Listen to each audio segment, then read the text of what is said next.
Thank you very much. I think that what this is what you're seeing here is exemplar of the state of intellectual discourse in America. What you are witnessing here is the state of intellectual discourse in America. Sir, if you will schedule an event, I will come and I will heckle you. You will let me speak, sir. You will let me speak. Here we are on a college campus. Here we are in a college campus in America, and I ask you, where is the diversity of opinion? Where is the diversity of thought?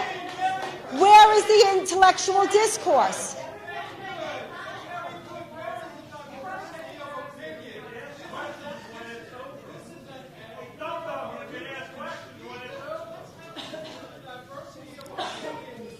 Our organization,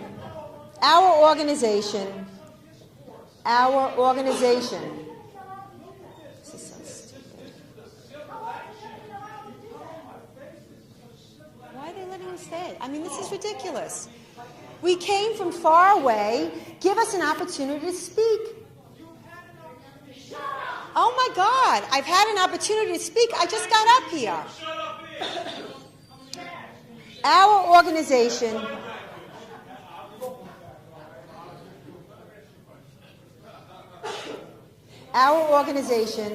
is dedicated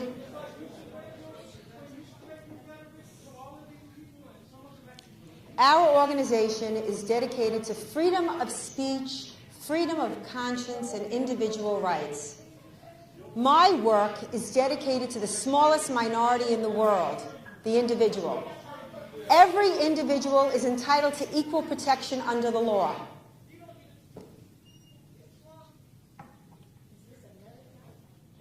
Our organization is dedicated to freedom of speech, freedom of conscience, and individual rights.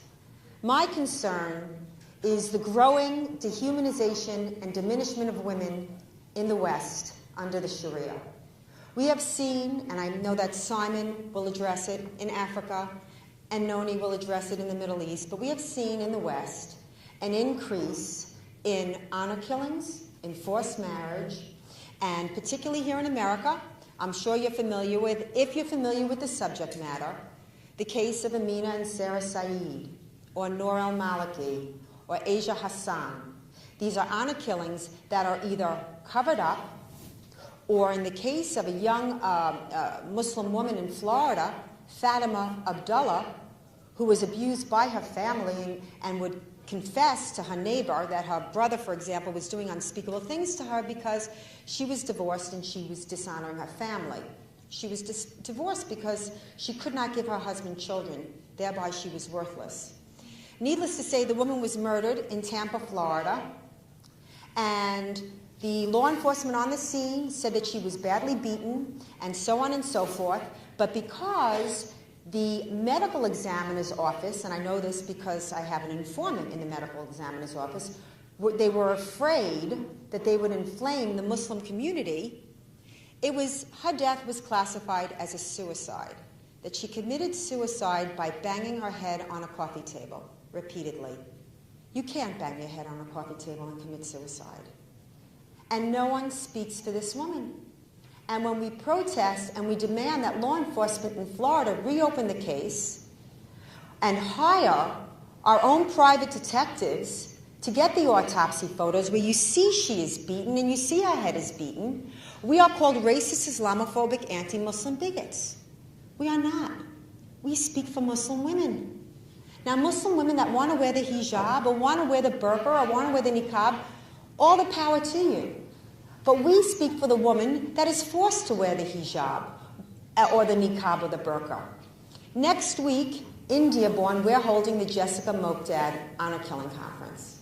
Now again, here again, we see a great deal of, there's a huge protest scheduled against the haters, which is, it's a surreal world we're living in. I mean, it's an inverted reality when you talk about people that are fighting for freedom and getting smeared and defamed and marginalized and doing it anyway are being called haters. Jessica Mokdad was a young girl in Dearborn who was murdered by her stepfather.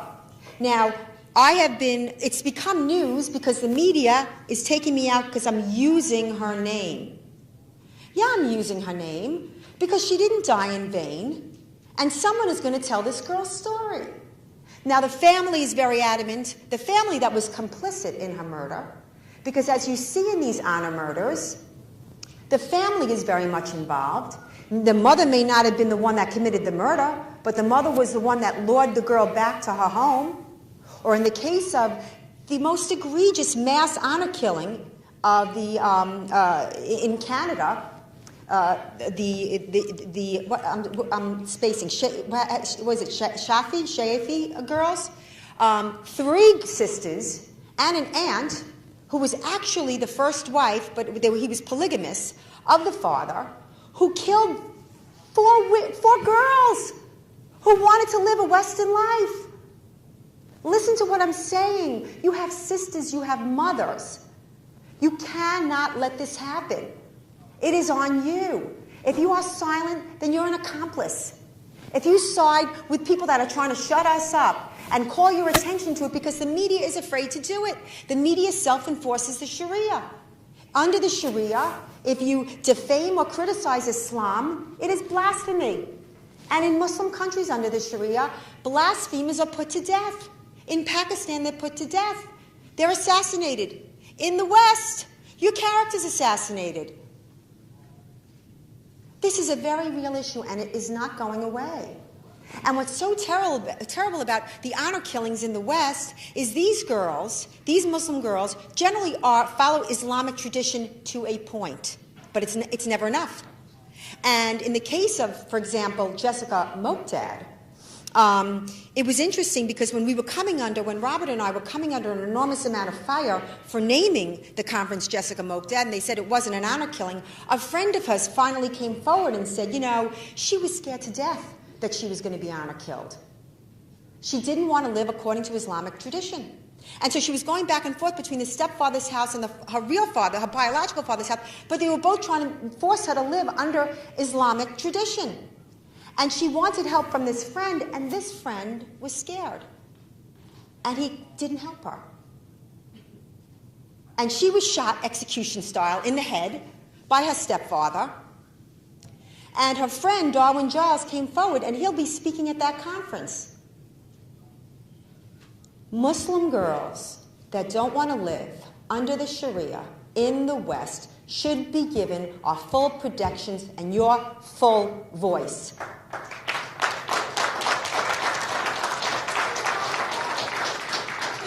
You who are yelling at me, who are not wearing the hijab, who are in a free country and opening up a big mouth to me are completely and utterly free under the Constitution of the United States. Is that not true? Should that not be for every girl like you? Every girl. Shouldn't every girl who wants to wear lipstick and high heel shoes be able to wear them? I can't believe that I'm even having this conversation in this country.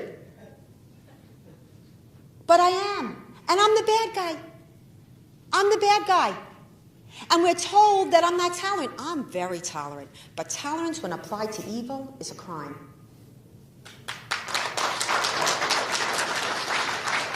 And we have to make law enforcement aware of the ideology that sanctions this, and that it is a family affair many times. Asia Hassan in Buffalo, New York, was married to a moderate who, again, the whole Muslim community knew. They knew that he was beating her up. He knew that she wanted to get out, and he said she could not leave. You cannot, there's a huge controlling factor in this. Now, he had started a television station called Bridges, because it was a bridge between the Muslim world and the Western world.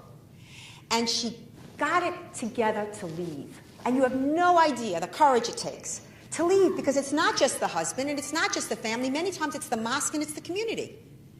And he took a knife, a sword off the wall, and he decapitated her in Buffalo, New York.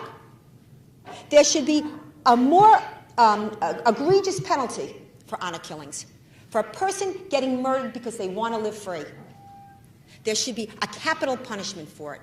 We should make it absolutely, we should ostracize it, pariahicize that crime, Instead, you have Noor al-Maliki, a young girl in Arizona, the first prosecution based on honor killing, successful prosecution, whose father ran her over because she was too westernized.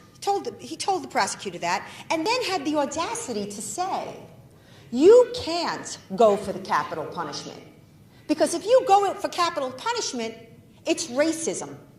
So let me understand this. You kill under Islamic law, and then you can't say, well, you killed under Islamic law, because that's racism? I mean, if your brain isn't in knots at this point, and by the way, they didn't go for the death penalty. I thought that was egregious. I thought that was wrong. I thought that was terrible. Because you are invariably sanctioning. You're invariably sanctioning honor killing. Look, the best case that I can give you was in 2009. I got a story from a couple of my readers, actual friends, of a girl that had disappeared. Her name was Rifka Barry. Rifka Barry was a young Muslim girl who had converted out of Islam. She hid it from her family because they were devout and she was terrified. Her mosque was spying on her, the Noor Mosque. They called her parents and they told the parents that she had converted out of Islam. And the father came home, he was on a business trip, flew home and said, if you have this Jesus in your heart, I'm going to kill you. Now, she ran away. Now, I got the news story from friends when she ran away, and they thought that she had been murdered. She had met foul play, of course, because she was terrified of this. And I remember saying to Spencer, I said, you think she got away? And he said, they never get away. Because they never get away. So imagine my utter and supreme joy when this girl shows up in Florida, alive. She ran down to Florida to a pastor, because there's no network for these girls. None. Everybody's scared to death to touch the subject. And she got sued for telling that lie. Rifka Barry did not. Rifka Barry went to Florida, and what ensued was a court case to bring her back to the household of a family that had threatened to kill her for leaving Islam. And I began to follow this story. And I urge you to go online and go to YouTube and Google Rifka Barry and listen to her own words. Now, the bottom line is because of her legal counsel, because of all of the public, because I was a huge public advocate for Rifka Barry, huge. She was demonized in the media. This sweet little 17-year-old girl, no drugs, no drinking, Christian, as some radical Christian fundamentalist, because she converted out of Islam. And the bottom line is, can you imagine, because she converted to Christianity, how demonized she was, where the newspapers were writing about the sweet little virgin, that she's wearing dark red nail polish and rouge blush. This is what was this is how they were reporting on this story. She was saved. And when she was saved, the lawyer for her parents, who had wanted to kill her, sued me for $10 million and lost. Lost. He dropped that lawsuit. What is that? I'll tell you what that is. That is the imposition of the Sharia, shutting down free speech. Because he didn't like what I said about him. Oh, please. If I didn't like what people said about me, everybody in the country would be sued, for goodness sake. The bottom line is, this guy wants to defend, to oppress a young girl who just wants to be free, who just wants to make her own choice. You know, when I look at women, and particularly the feminists and the leftists, how, choice. Well, this is an even more fundamental choice. This is the choice. Right equals life.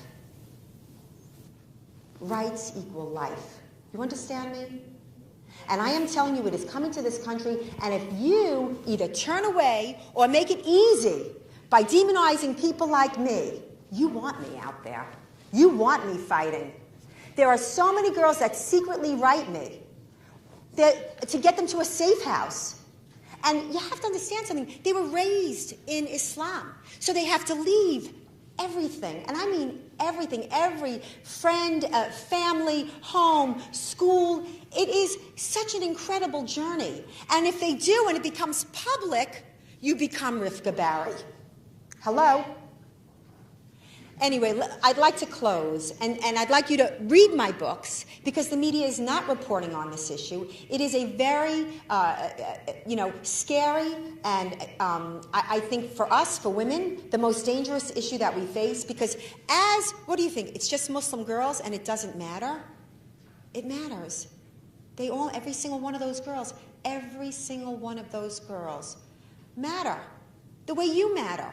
And you have to fight for them, because if you diminish and dehumanize women in society, it will be you and it will be your daughters that will feel the ill effect. This is not static.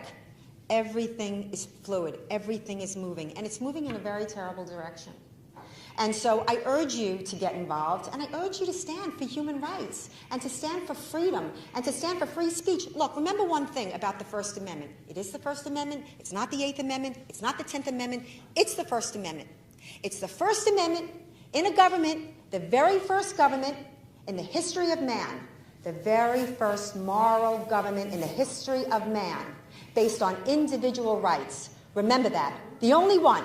And everything noble and just and magnificent we achieved as a nation was a logical fidelity to that principle, individual rights. And free speech was the very First Amendment. First. And it was not, and by the way, political speech is the most protected speech. And understand something, and understand this. It's not just the ideas that we like. That's easy. The First Amendment protects ideas that we don't like. Because then who decides what's good and what's forbidden? Those thugs? This loudmouth?